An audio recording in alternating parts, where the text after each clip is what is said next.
I call Chris Bishop. Well, thank you very much, Mr Speaker. In contrast to the last speaker, I want to make the point that this is not a well-conceived bill.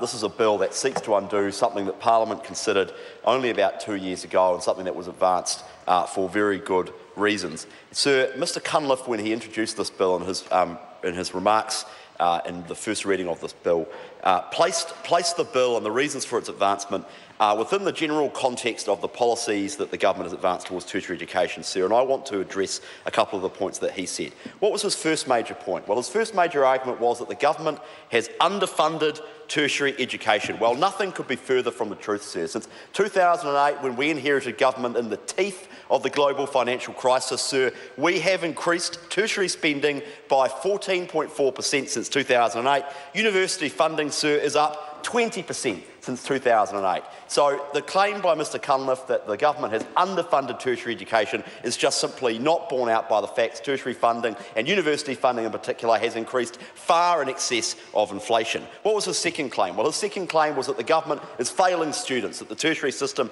is simply failing to provide for students. Again, nothing, sir, could be further from the truth. You could look at a plethora of statistics that the government puts out on this, or that the universities provide to the government, which then get published to prove this, sir. I just want to point to two particular metrics that indicate that this is a tertiary system under this government that is performing. For example, sir, in 2013, the university system, the tertiary system, produced the highest number of bachelor degrees ever. The highest number of bachelor degrees ever, up 23% since 2010 in just 3 years, sir. And something that I'm particularly proud of, sir, is the performance of Maori and Pacifica students, because they have historically underperformed both in our education, in our secondary education system, but in particular in our university system, sir. Well, the gains that Maori, sir, are making are quite remarkable under this government. For example, the number of bachelor degrees achieved by Maori, up 46% since 2010. Take a look at Pacifica, sir. Quite remarkable. Up 68% since 2008.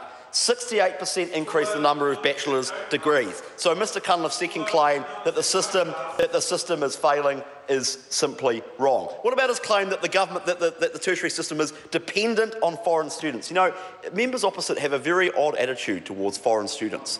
And I've heard Tracy Martin, I missed her speech before, but I've heard Tracy Martin rail against foreign students before.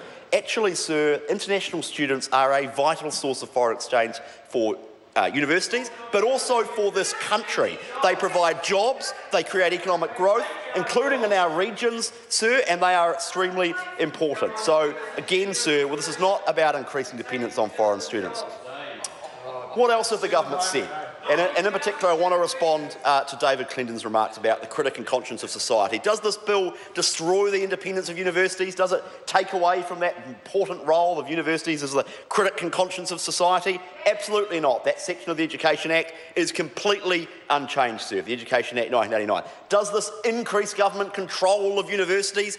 No, it does not. The government currently appoints around a third of council members to universities. They will still appoint around a third of members to councils. And Chris Hipkins actually, in a somewhat odd contribution to the debate, did make the point that the government is an important stakeholder in universities and in tertiary education, because they are the majority funder of tertiary education, sir. And most students out there at universities won't know that the government is funding 72% of their degrees on average, sir, at the universities.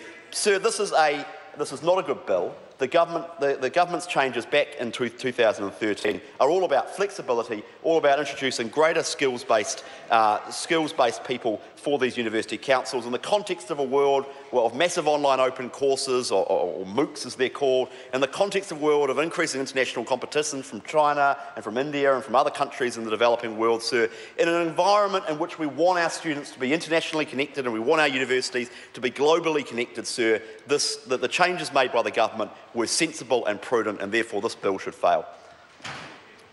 Call the Honourable